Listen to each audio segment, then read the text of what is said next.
My biggest fears were changing my lifestyle.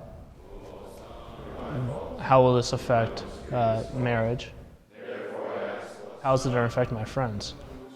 All of a sudden I'm thrown into this and I'm kind of, looking around and it doesn't seem like I necessarily fit in the same way that I always usually did. It's not a scene I ever expected myself to be in. Almighty, ever-living God, look with compassion on our weakness. There's a certain amount of trust that I had to put in God to kind of, trust that this is actually going to work out. This fast to acknowledge our sins and so to prepare ourselves for this sacred mystery. All through high school, I never really considered seminary, college, or anything like that. As I was praying, asking Christ what he wanted me to do, and one of those moments of clarity and prayer came to me that's, I think, so rare that it just said, be a priest. One God forever and ever.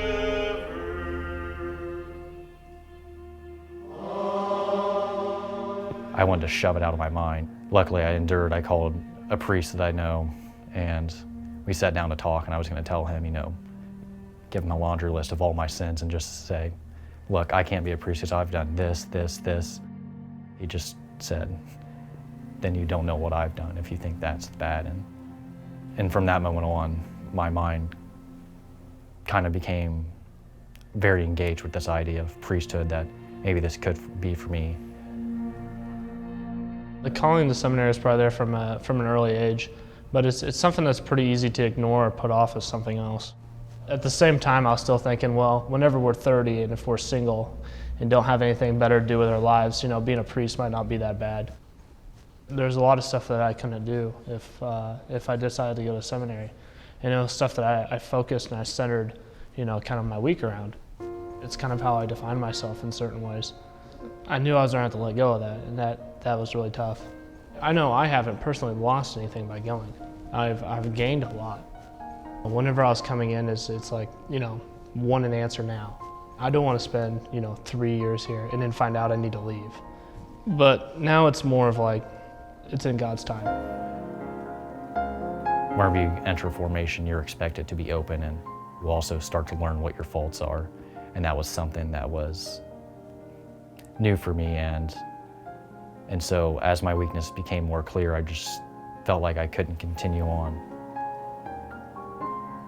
And as we got closer to the school year, I just couldn't go. I couldn't motivate myself to go. So I talked with my spiritual director over summer. He said, call your vocation director and ask him if you can take time off, and that if you want to, you can come back.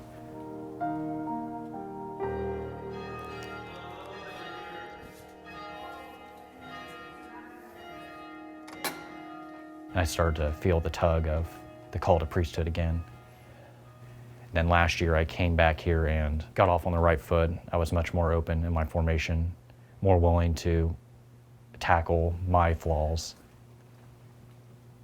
I think that if you don't get past the fact that you're not doing this for those people, you have to own this. This has to be your vocation.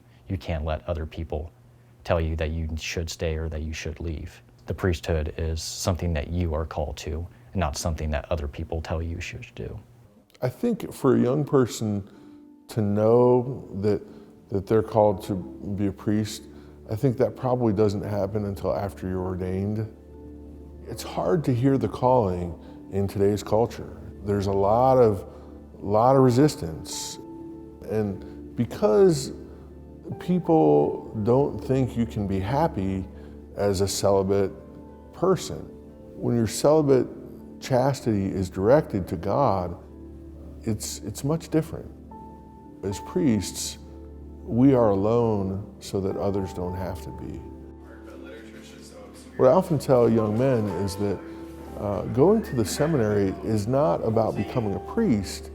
It is about figuring out if priesthood is what God is calling you to. In discerning the priesthood, there's always a certain level of, I'm not really sure if this is absolutely the right thing. And so what happens oftentimes is that a young person will realize that the only way that they can really settle the question of whether or not they're called to be a priest is by entering the seminary. Well, I think my story is kind of simple. I grew up in a cradle Catholic family. Both my mom and my dad are very religious. They always have been. That kind of thing that stuck with me throughout my entire life. I went to turn to prayer and really kind of started thinking about it, like, where does God want me to go? What do I want to do? And it was about April that I was like, okay, I'm gonna try this seminary thing. I'm gonna see what happens. There are a lot of misconceptions, and I think the biggest one is this is it. You're getting ordained because you've entered the college seminary, and that's not true at all. I think I've heard about 50% continue on through it, continue on to become ordained and to become priests. I think there's another misconception that goes with that you're friends with just the seminarians and no one on campus, which is not true at all. We also paint, priests or ministers or whoever as, those that carry around Bibles and have no social skills and just sit around and pray all day. And that's not true either. I'd say there's somewhat of a misconception usually about kind of like the people being overly pious in the seminary, as if like we walk around with our hands folded and floating in the air all the time.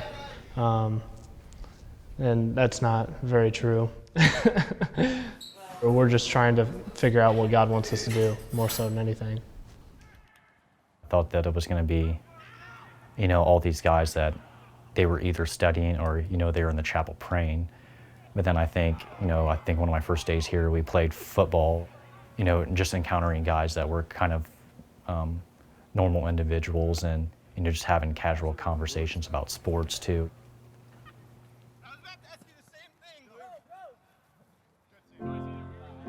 I think other fears sometimes are, am I going to fit in? Virtually every young man who comes to the seminary has that fear, and every young man who's come to the seminary that I've seen over the last 10 years has, within a week, recognized that they really didn't have to worry about that, because there's a sense of fraternity that is rooted in the love of Jesus Christ and the charity of the Lord, and I think that's pretty important. We're going to challenge them to be an adult.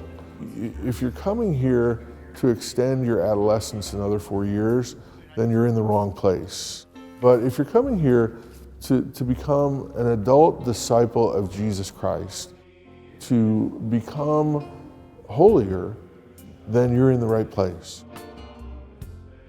Marriage, family, kids, wife, career, it doesn't go away when you enter Bruté.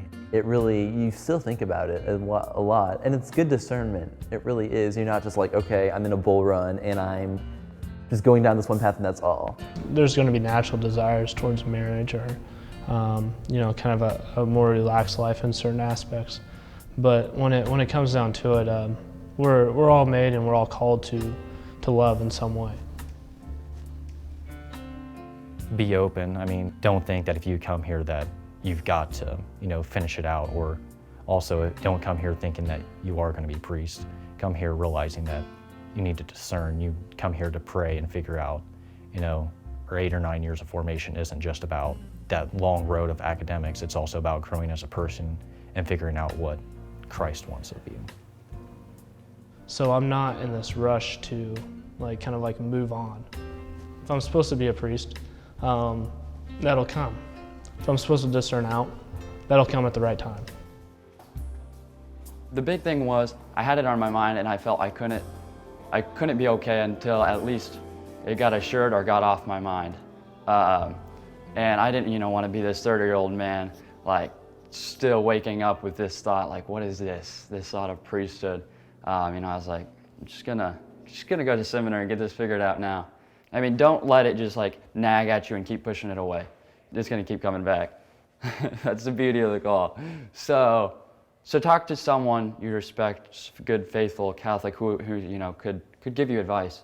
But also, when you're ready, come visit the seminary. If it's serious enough where the thought is, well, I think that might be something I will possibly do, I think it's worth even, actually giving it a go. At the very least, you go in and you decide you're supposed to leave, and you're a better Catholic man because of it. The most important thing is that guys care about each other. This is a community of love where we love one another, we care about each other, and we want to help each other to become more Christ-like. I'm pretty confident that I'm called to the priesthood at this point, but until the bishop lays his hands on me at ordination, it's up to God. There's lots of different paths in becoming a priest. It's different for everyone. However, if this is what God is asking you to do, then the only way you're really going to be happy is to respond.